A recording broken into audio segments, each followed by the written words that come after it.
في القلب مشاعر أخفيها قد أشرقت الشمس عليها عن خطط لم أعبأ فيها ستكون بأيامي فرقا فحياتي قبل الحلقات تيه بضياع.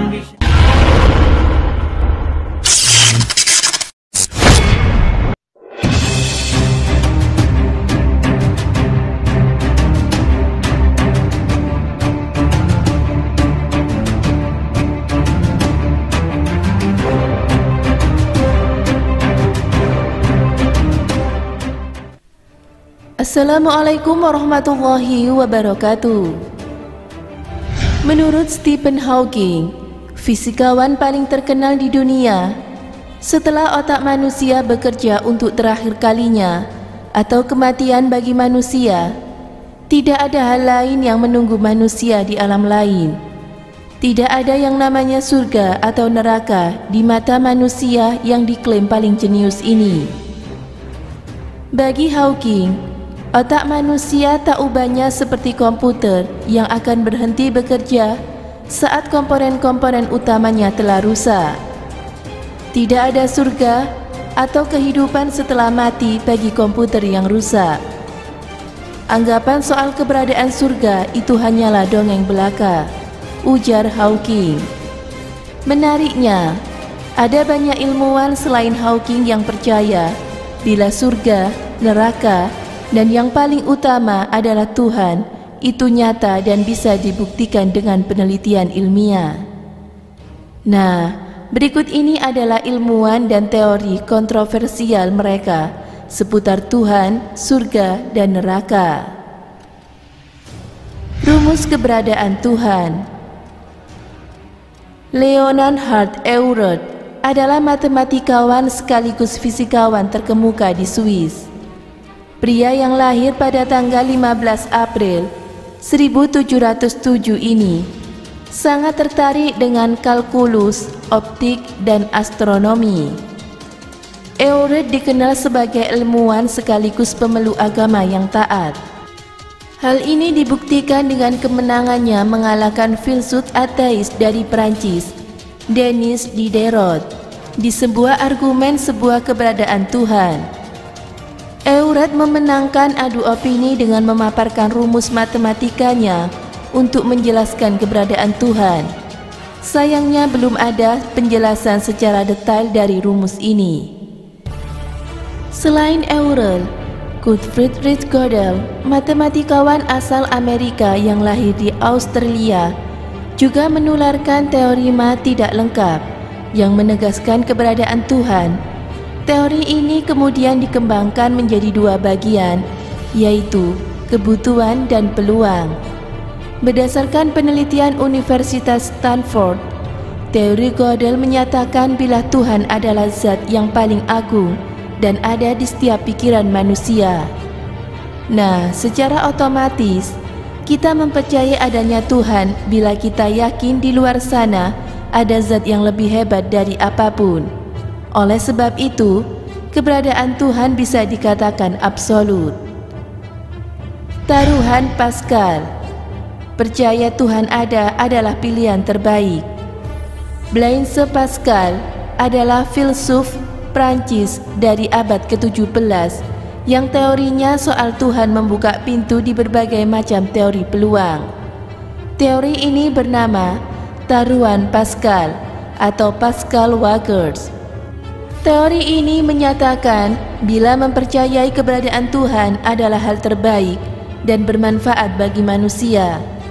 Bila kita disuruh mempertaruhkan hidup kita untuk mempercayai adanya Tuhan, jika salah pun kita tidak akan mendapatkan apa-apa alias nothing to lose. Di sisi lain, bila dalam hidup kita memutuskan untuk tidak percaya pada Tuhan, bila kita benar dan Tuhan tidak ada, kita tidak mendapatkan apa-apa. Sebaliknya, bila kita salah dan Tuhan benar-benar ada, maka neraka menanti kita. Pilih mana? DNA manusia bukti Tuhan ada. Francis Collins, Ketua Proyek Penelitian Gen Manusia di tahun 2007, mengatakan bila DNA manusia menyimpan bukti keberadaan Tuhan. Dr. Colin mengungkapkan bila DNA adalah bahasa Tuhan dan berwujudan dari rencana Tuhan yang juga bagian dari alam. Gen manusia memang sangat kompleks dengan bagian data mencapai miliaran. Hal seperti itu tentu lahir dari berkat desain panjang dari sesuatu yang sangat hebat di luar sana, di luar jangkauan intelijensi manusia. Lebih lanjut, ada beberapa pertanyaan dari Dr. Colin yang menguatkan argumennya. Antara lain adalah, apa arti hidup? Siapa yang memulai alam semesta? Dan tentu saja, siapa sosok hebat yang mampu menciptakan DNA yang sangat rumit itu? Apakah Anda bisa menjawabnya? Pintu neraka di Kola.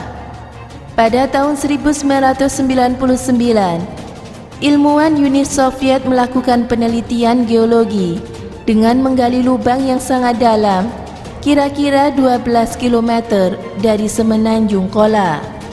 Letaknya ada di wilayah Uni Soviet yang berbatasan dengan Norwegia dan Finlandia. Lalu lubang tersebut diberi nama Kola Super Deep. Saat penggalian itu, ilmuwan menemukan keanehan geologi yang belum diketahui oleh manusia sebelumnya. Pengeboran lubang itu sendiri diakhiri saat suhu ujung lubang mencapai 180 derajat Celcius. Suhu yang panas, anomali geologi, serta suara-suara bawah tanah aneh membuat berkembangnya teori konspirasi tentang adanya neraka di bawah tanah tempat kita berdiri. Tetapi, mungkin neraka memang ada di dalam bumi, sebab berdasarkan penelitian Organisasi Geologi Eropa di tahun 2013, terungkap bila suhu inti bumi bisa sepanas permukaan matahari, yakni 6.000 derajat Celcius. Dengan suhu sepanas itu, bukan hanya manusia yang akan meleleh, batu berlian pun akan lumer seketika. Cukup mirip dengan gambaran neraka, bukan? Temukan surga saat koma. Tahun 2008 jadi tahun penderitaan sekaligus pemecahan bagi dokter bedah saraf dari Universitas Harvard Ibn Alexander III. Ketika itu, Alexander mengalami koma selama 1 minggu setelah terjangkit infeksi meningitis parah. Bahkan, tim dokter mengatakan bila seandainya Alexander selamat, otaknya akan mengalami kerusakan permanen. Namun, Alexander justru kemudian bangun dan tidak mengalami masalah kesehatan. Selama koma, Alexander mengaku mengunjungi surga yang dipenuhi kerabat yang sudah meninggal. Dari klaim Alexander, hal itu bisa dilakukan karena hanya otak primitifnya yang bekerja, mengingat bagian otak untuk berpikir terserang meningitis. Kerja bagian otak paling primitif dan kondisi nyaris mati itu yang diyakini sebagai kunci untuk mengintip surga. Pengalamannya menjalani kehidupan di ambang kematian itu kemudian dituangkan dalam buku Proof of Heaven. Sontak saja ilmuwan menganggap bahwa Alexander mengada-ngada. Di sisi lain, Alexander menguatkan kisahnya dengan bukti pemeriksaan dokter dan fakta-fakta medis lain. Singkatnya, kasus Alexander bisa dikatakan sebagai keajaiban. Itulah teori-teori ilmuwan yang bisa menggambarkan keberadaan Tuhan, surga, dan neraka. Untuk soal percaya atau tidaknya, tentu tergantung pada pemikiran Anda. Sebab, sekali lagi, hal-hal di atas hanyalah teori yang didasarkan pada pengamatan manusia dan sifatnya terbatas. Semoga bermanfaat. Wallahu a'lam bishawab.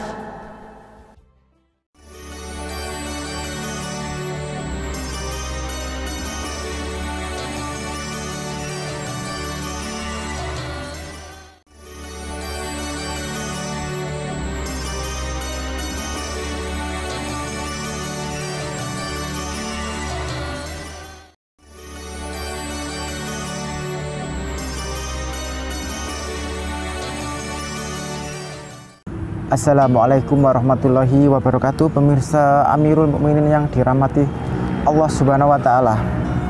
Seluruh para nabi dan rasul yang jumlahnya 124.000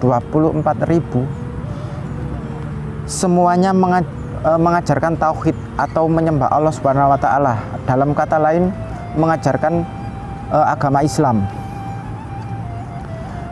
Dari Nabi Adam sampai Nabi Muhammad SAW yang berbeda hanyalah syariatnya saja, tetapi tujuannya sama, yakni menyerukan agama Islam. Nabi Muhammad diutus oleh Allah untuk seluruh umat manusia dan alam semesta. Kalau nabi-nabi lain hanya untuk kaumnya saja, semisal Nabi Musa untuk Bani Israel, Nabi Isa untuk Bani Israel Palestina. Tetapi Rasulullah Muhammad SAW tidak membeda-bedakan antara nabi satu dengan nabi yang lainnya. Kehadiran Islam adalah sebagai pelengkap dan penutup serta penyempurna agama-agama lain, seperti Yahudi yang dibawa oleh agama Nabi Musa, Nasrani yang dibawa oleh Nabi Isa, dan kitab-kitab mereka pun sudah dihapuskan oleh Al-Quran. Mereka semuanya seharusnya mengikuti syariat yang dibawa oleh Nabi Muhammad SAW. Nabi Muhammad memiliki kedudukan yang tertinggi di antara nabi-nabi lain. Beliau adalah pemimpinnya para nabi dan para rasul. Semoga memberi manfaat. Wassalamualaikum warahmatullahi wabarakatuh.